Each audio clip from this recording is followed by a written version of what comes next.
What do a Mississippi chain gang, an astronaut orbiting Jupiter, and two stoners fleeing Guantanamo Bay all have in common? Well, I mean, they are all secretly operating on the exact same 2,800-year-old software. Right. Which sounds like the setup to a really strange joke, but it's actually this fascinating secret in modern storytelling. Yeah, it is essentially the hidden architectural scaffolding of cinema. Exactly.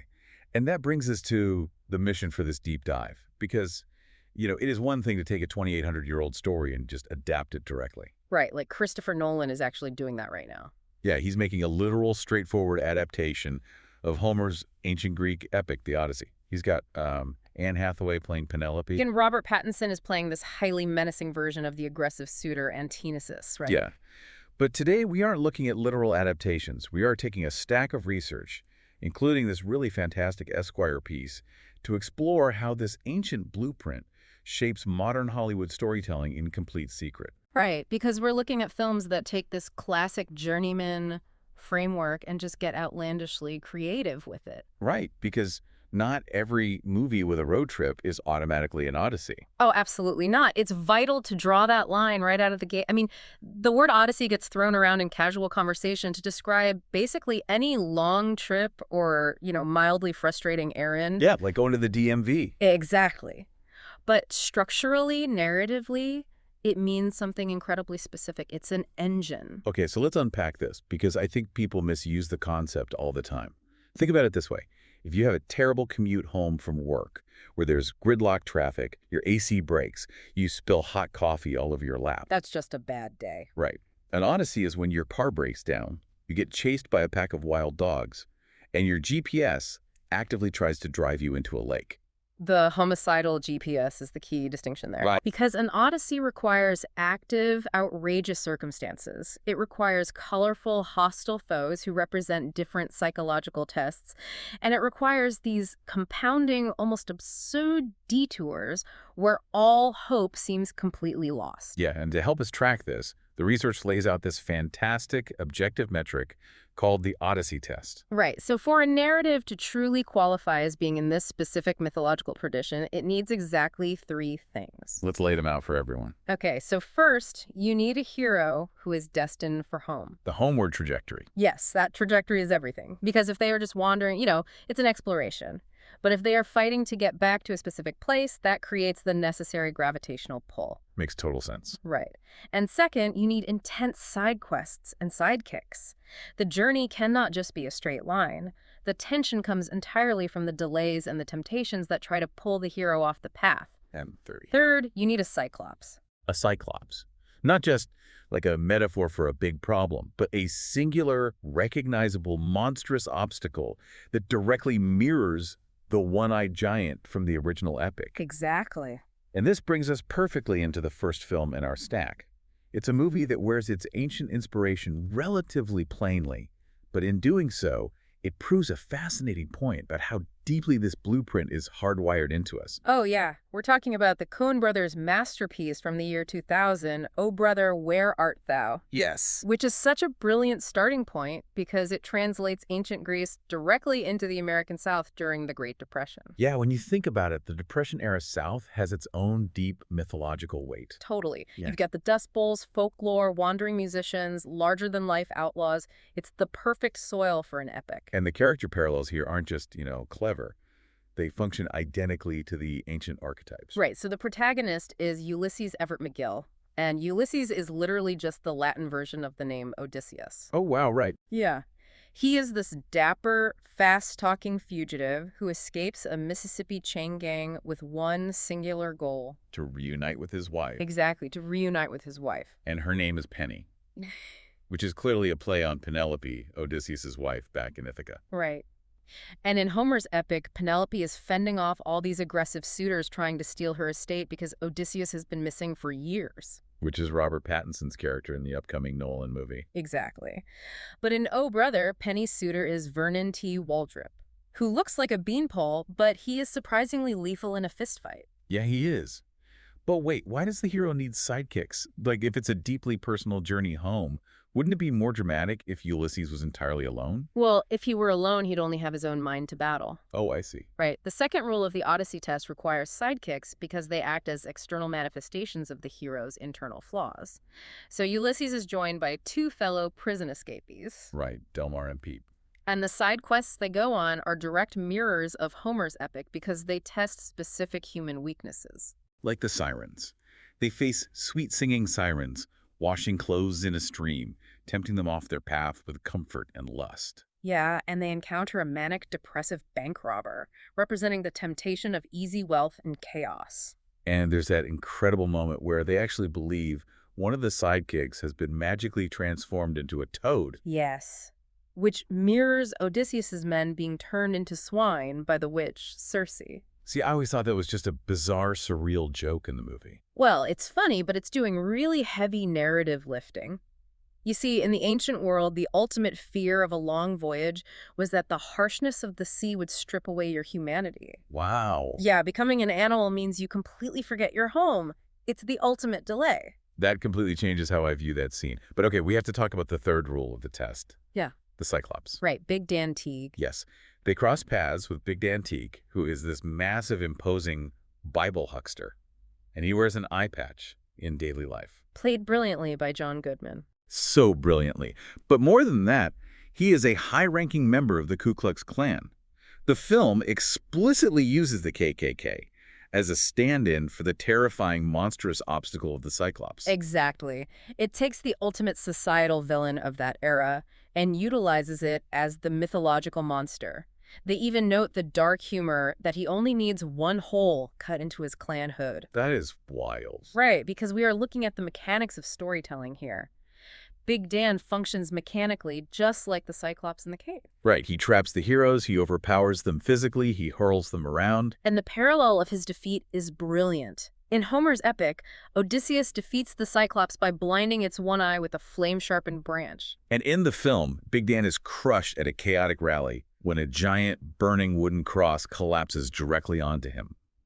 The fire and the wood conquer the singular glaring eye. It is so perfectly constructed. Okay, but here is where it gets really interesting and where I actually have to admit total disbelief at something in our research. Oh, what's that? Well, the Coen brothers have famously claimed they never actually bothered to read a translation of the Odyssey before writing this script. Right, they said they just flipped through a classic comics version of it. Yeah. I don't buy it. Yeah. I mean, that is like successfully building a perfect functioning replica of a Ferrari because you once saw like a drawing of one on a diner placemat. It sounds impossible, yeah. How could they hit all these structural beats so flawlessly without studying the textbook? I totally get the skepticism, but it actually proves the most profound point of this entire deep dive. The concept of cultural osmosis. Okay. See, Homer's tale is nearly 3 millennia old. It has been retold, fractured, and repurposed so many times that a master storyteller doesn't need to read the original text to understand how it breathes. We just instinctively know this structure. Exactly. The desperate hero, the flawed sidekicks, the compounding delays, the monstrous obstacles. These are narrative beats that we have internalized as a society. It's part of our collective narrative DNA. So it's less like building a Ferrari from a drawing and more like, I don't know, knowing how to swim. Yeah. You don't necessarily need a physics manual on buoyancy to keep your head above water. It's just a rhythm you can feel. Precisely. The human brain understands the rhythm of an odyssey because it's how we naturally process long, arduous struggles. That makes sense.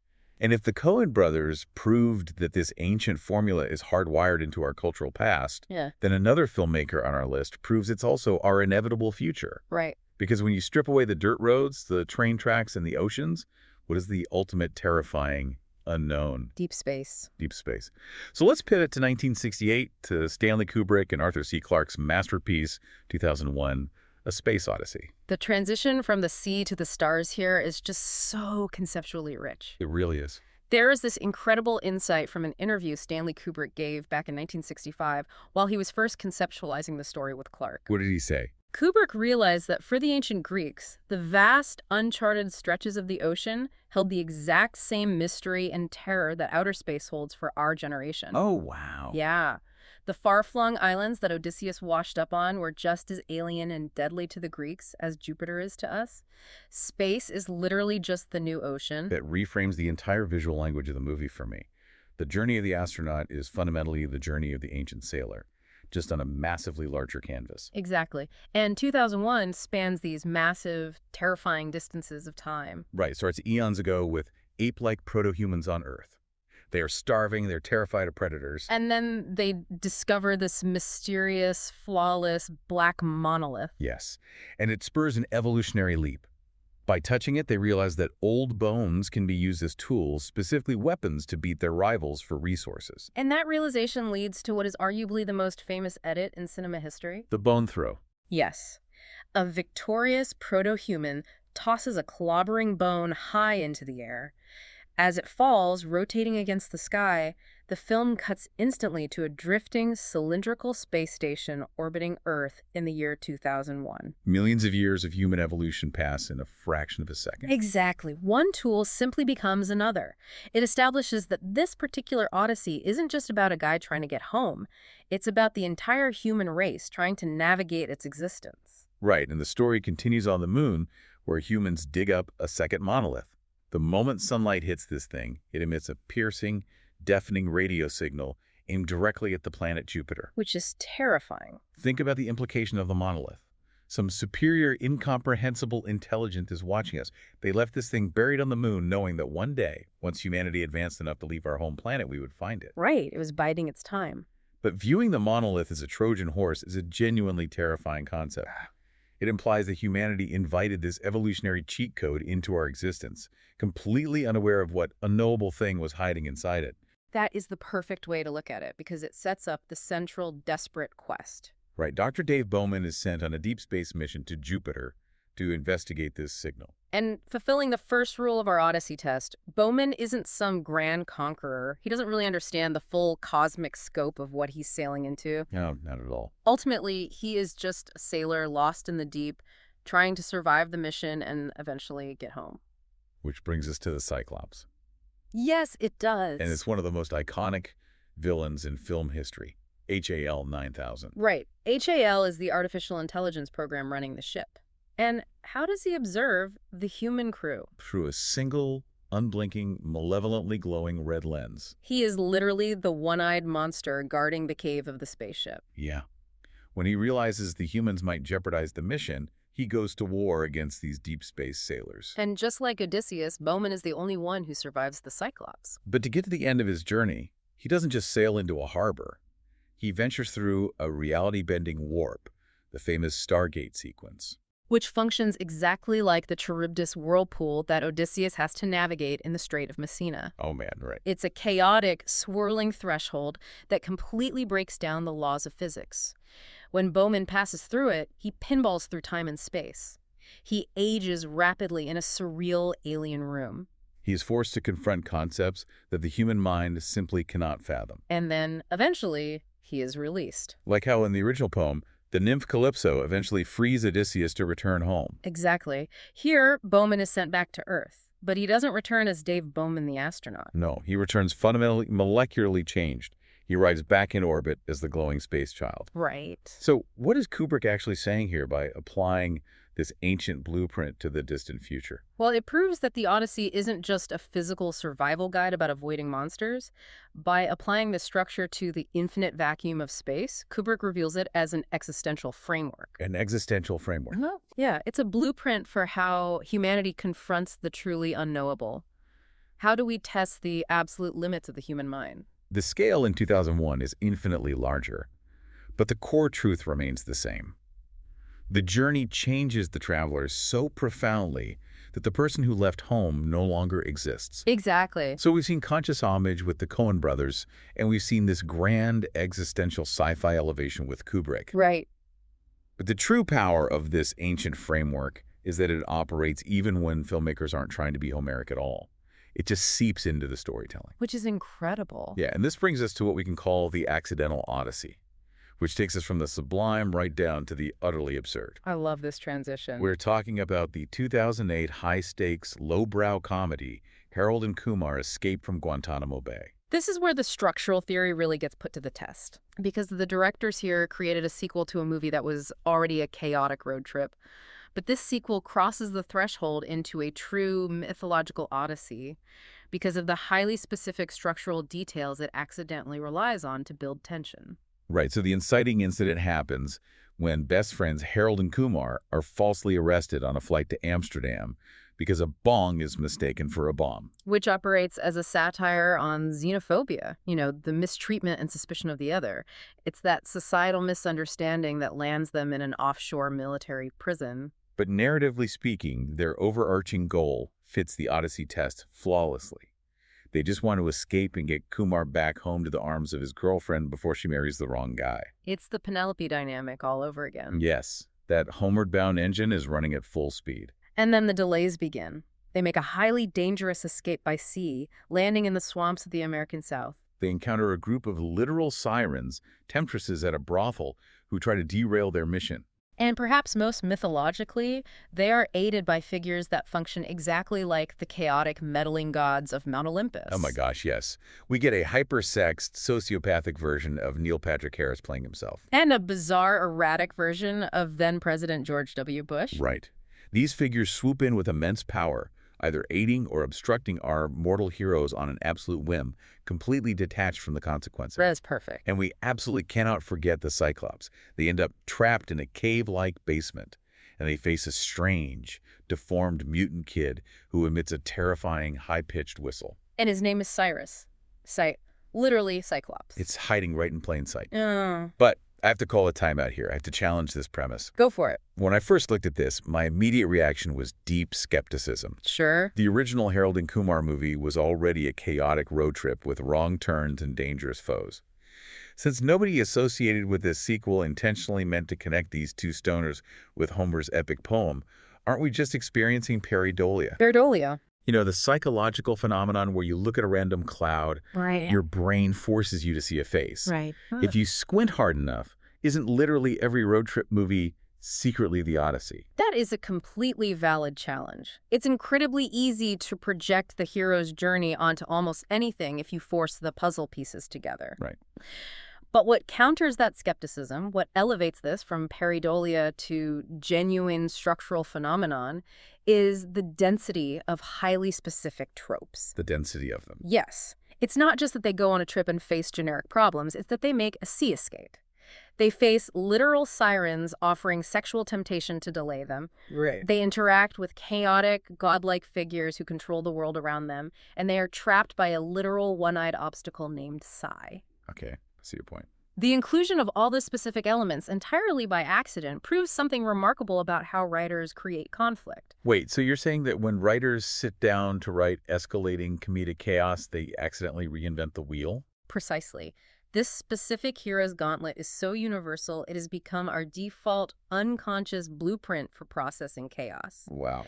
If you need to keep your characters away from home and you need the stakes to get higher and higher, your brain naturally builds the path that Homer paved 2,800 years ago.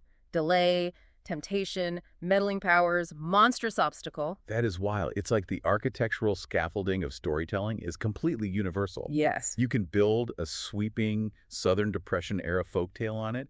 You can build a stark existential sci-fi masterpiece on it, or you can build an absurd, raunchy stoner comedy on it. The bones of the house hold up the roof no matter what ridiculous color you paint the walls. Right. Whether it's a chain gang fleeing through the mud of Mississippi, a lonely astronaut navigating the rings of Jupiter, or two guys running from the authorities across the country, Homer's epic remains the ultimate scaffolding. Because fundamentally, it's how we make sense of a world that feels vast, hostile, and intent on keeping us away from where we belong. So you, the listener, next time you're stuck in traffic on a terrible commute, ask yourself, are you just having a bad day, or are you in the middle of an odyssey? Hopefully just a bad day. Let's hope. But if you look at the movies you love, this deep dive is going to fundamentally change how you watch them. The next time you're sitting in a theater and you see a hero facing outrageous compounding delays on their way home, you are going to recognize that ancient Greek machinery humming under the hood. You're going to start looking for the Cyclops in everything. And you will almost certainly find it. Because that journey isn't just Greek.